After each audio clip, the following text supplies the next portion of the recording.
यहाँ खनन हादसे में बड़ी लापरवाही का खुलासा हुआ है। 31 अक्टूबर को ही दरअसल खनन कार्य बंद करने के आदेश दे दिए गए थे। डीजीएमएस ने खनन कार्य बंद करने का आदेश दे दिया था। ज्येष्ठ खान अधिकारी को पत्र लिखा गया था और आदेश के बावजूद भी ज्येष्ठ खान ने कोई कार्रवाई नहीं उठाई। तो अधिकारी ज्येष्ठ खान ने निर्देशों का पालन नहीं किया है। ये इस वक्त की बड़ी खबर है। जिस तरीके से सोनभद्र में एक बड़ा हादसा होता है खनन के दौरान ही हादसा हो गया, जिसमें कई मजदूर दब गए, कईयों की मौत हो गई। उसी मामले में एक बड़ी जानकारी ये कि खनन में होने वाले हादसे को लेकर पहले से अंदेशा था।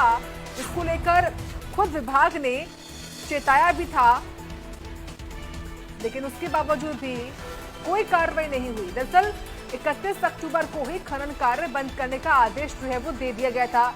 डीजीएमएस ने खनन कार्य बंद करने का आदेश दिया था।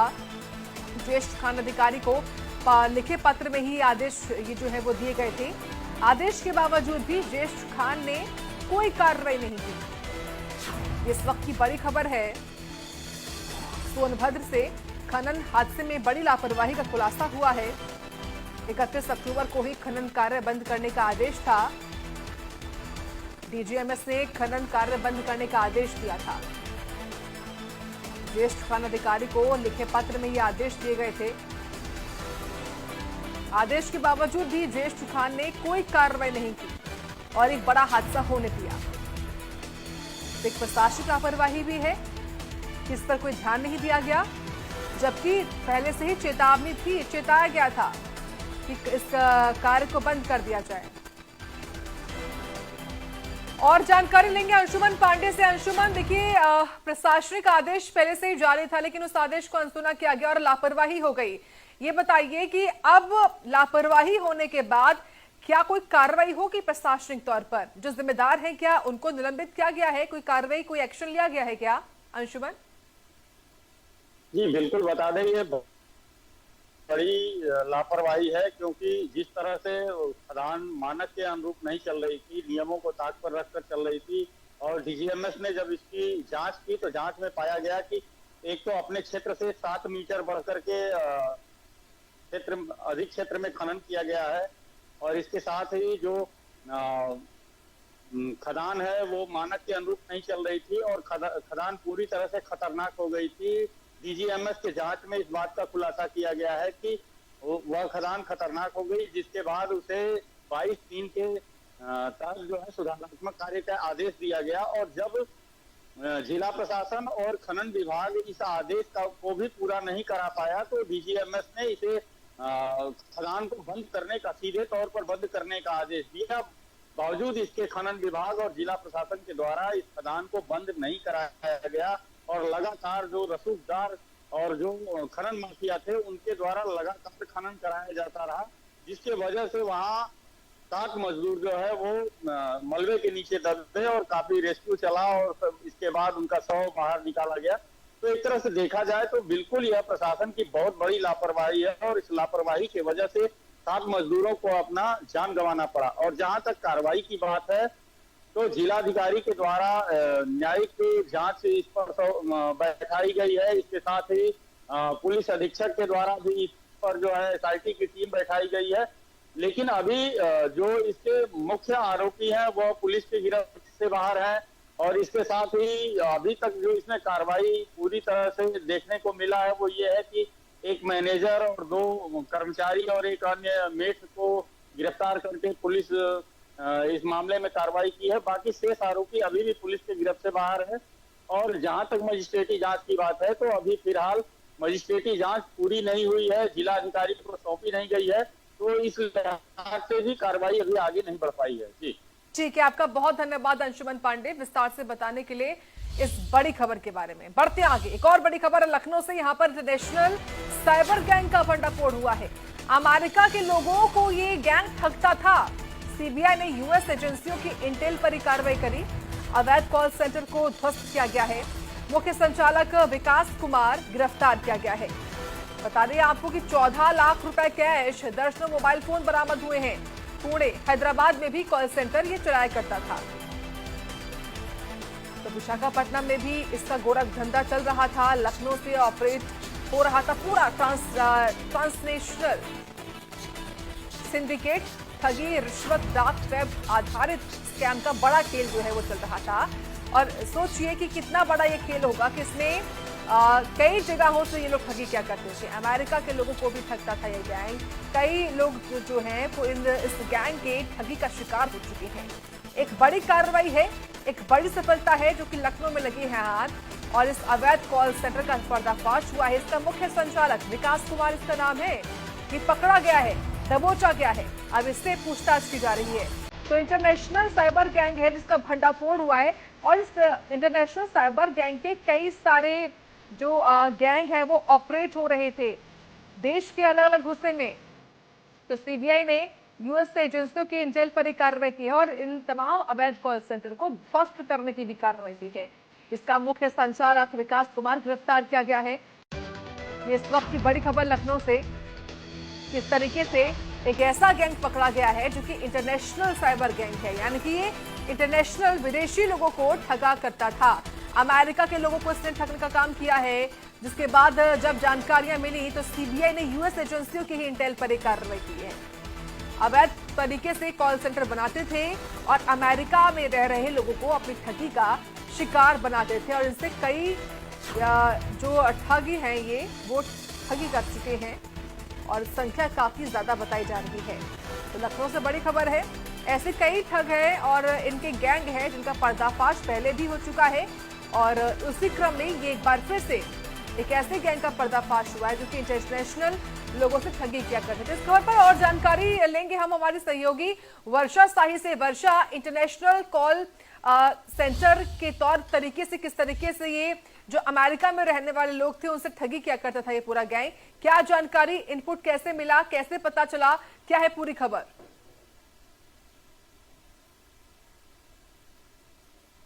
जिस तरीके से एक कॉल सेंटर चल रहा था जिसके बारे में सीबीआई को भनक मिली, सीबीआई को भनक मिलने के बाद सीबीआई ने जांच पड़ताल शुरू की तो पता चला ये इंटरनेशनल तरीके से वहां पर रह रहे लोगों को लगातार साइबर ठगी कर रहा था। और जिस तरीके से सीबीआई ने पूरी जांच पड़ताल की, इसमें मुख्य संचालक जो विकास कुमार है उसके पास से लगभग 5 लैपटॉप, लगभग ये बताया जा रहा है कि 14 लाख कैश बरामद हुआ है।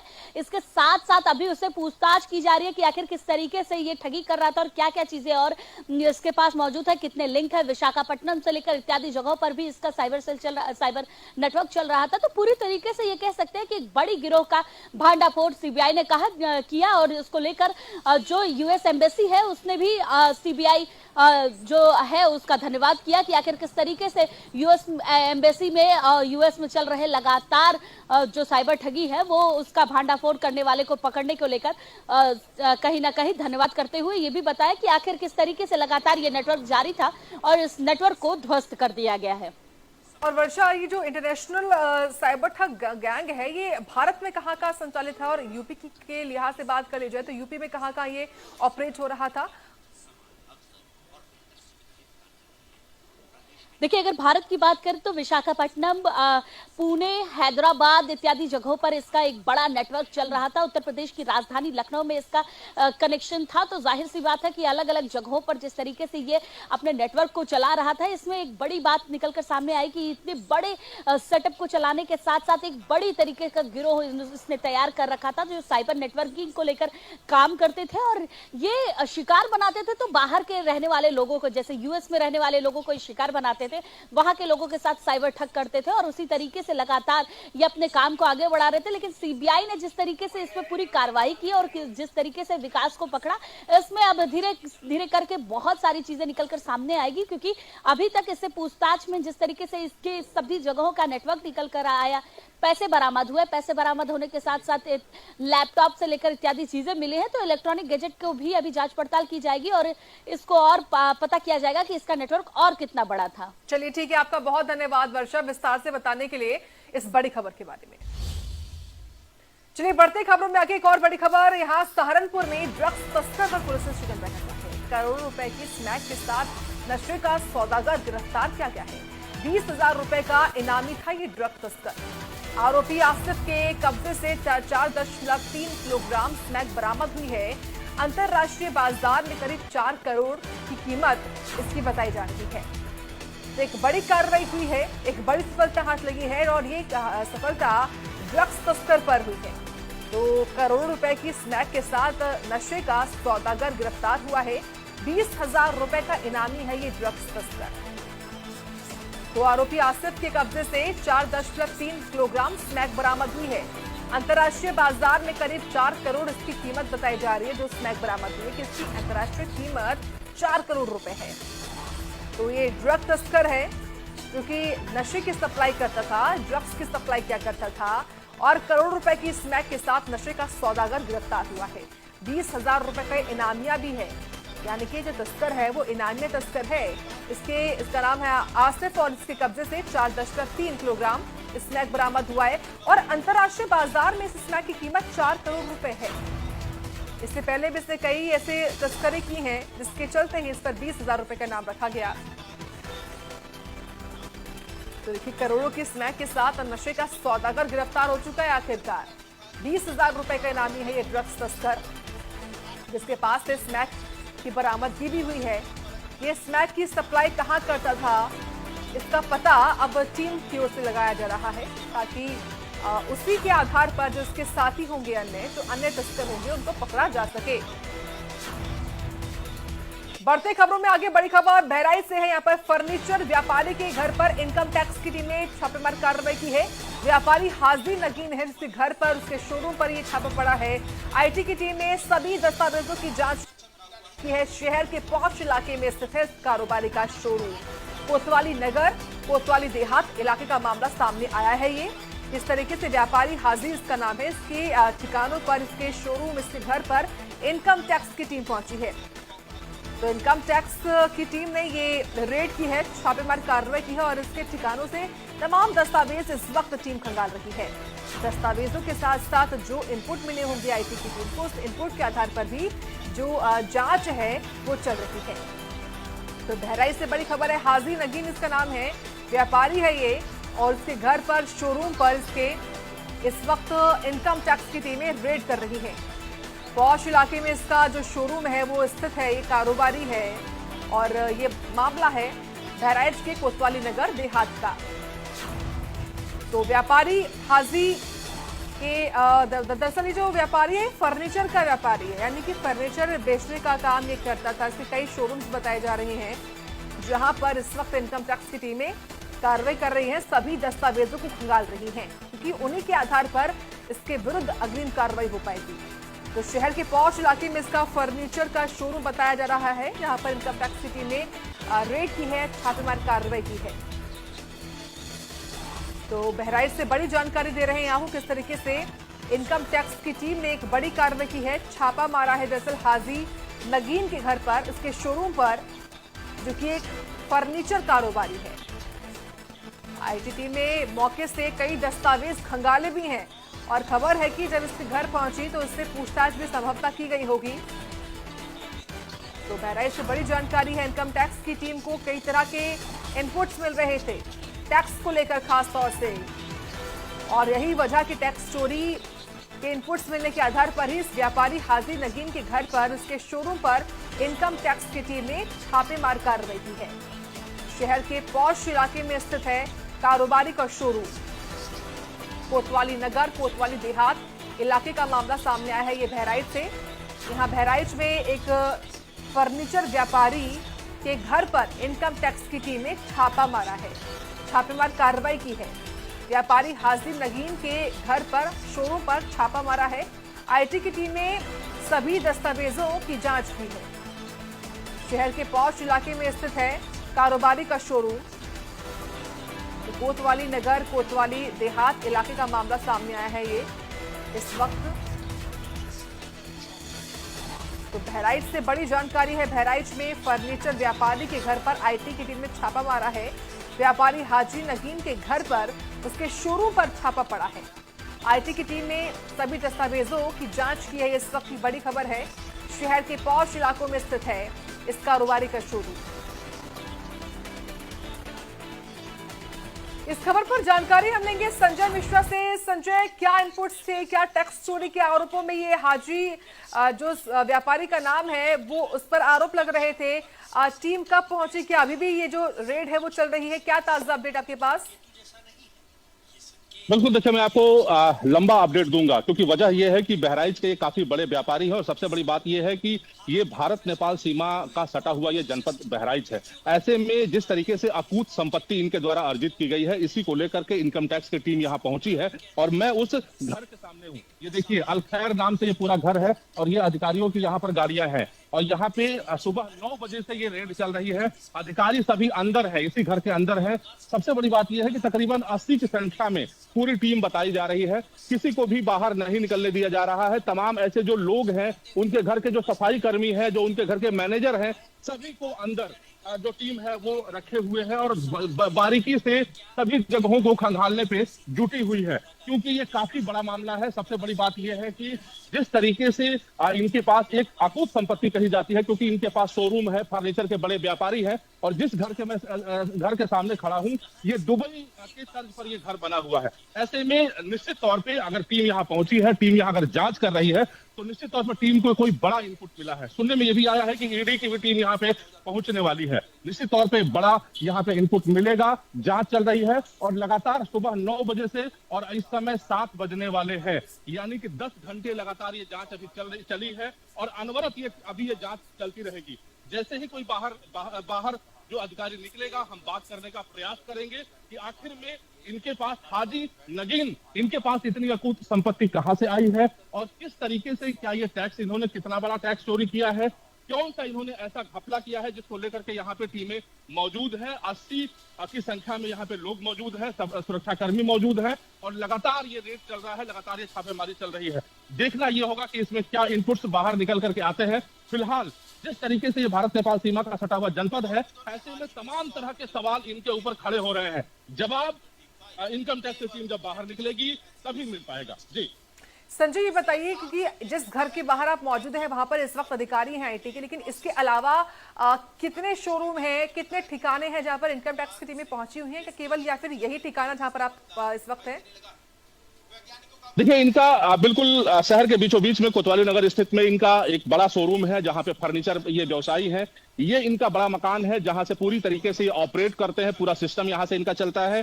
3 जगहों पर पूरी टीम यहाँ पे डाइवर्ट है, 3 जगहों पर जगह जगह अधिकारी पहुंचे हुए हैं, सभी जगह पे छापेमारी चल रही है। अधिकारी अंदर हैं, अधिकारी बाहर नहीं निकल रहे हैं क्योंकि बाहर निकलते ही कुछ इनपुट्स बाहर जरूर आएंगे।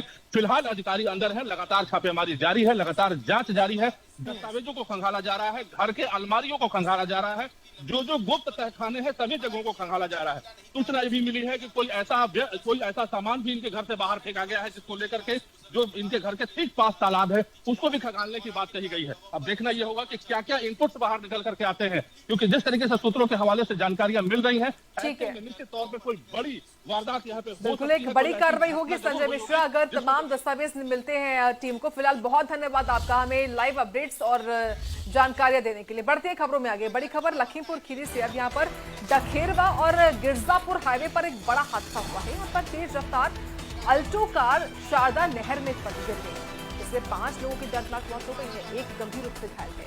सीएम ने लखीमपुर में हुए इस सड़क हादसे का संज्ञान भी लिया है। मृतकों के शोक संतप्त परिजनों के प्रति अपनी संवेदना प्रकट की है और सीएम योगी की ओर से घायल के समुचित उपचार के निर्देश भी दिए गए हैं। तो निश्चित तौर पर दुखद हादसा है। सीएम ने शीघ्र स्वस्थ होने की कामना भी की है घायल को लेकर। स्थानीय प्रशासन को मौके पर पहुंचने के भी सीएम ने निर्देश दे दिए हैं। मौके पर पहुंचकर राहत कार्य में तेजी लाई जाए। तो शारदा नहर है जिसमें एक तेज रफ्तार ऑल्टो कार गिर जाती है। इस गाड़ी में सभी सफर कर रहे थे तो इससे 5 की दर्दनाक मौत हो गई है। आप सोचिए कितना दुखद ये हादसा है। तो लखीमपुर खीरी में ये हादसा होता है। तेज रफ्तार अल्टो कार जो है वो शारदा नहर में गिर जाती है, इसमें 5 लोगों की दर्दनाक मौत हो जाती है, एक गंभीर रूप से घायल बताया जा रहा है। खुद प्रदेश के मुख्यमंत्री ने इस हादसे का संज्ञान लिया।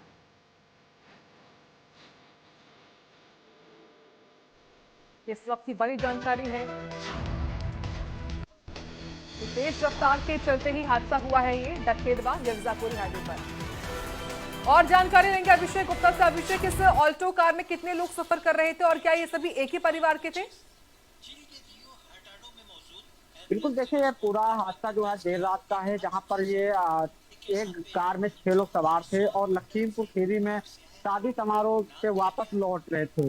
ये जो कार सवार लोग थे ये बहराइच जनपद के रहने वाले हैं, जिनमें से 5 लोगों की जो है दर्दनाक मौके पे ही मौत हो गई थी।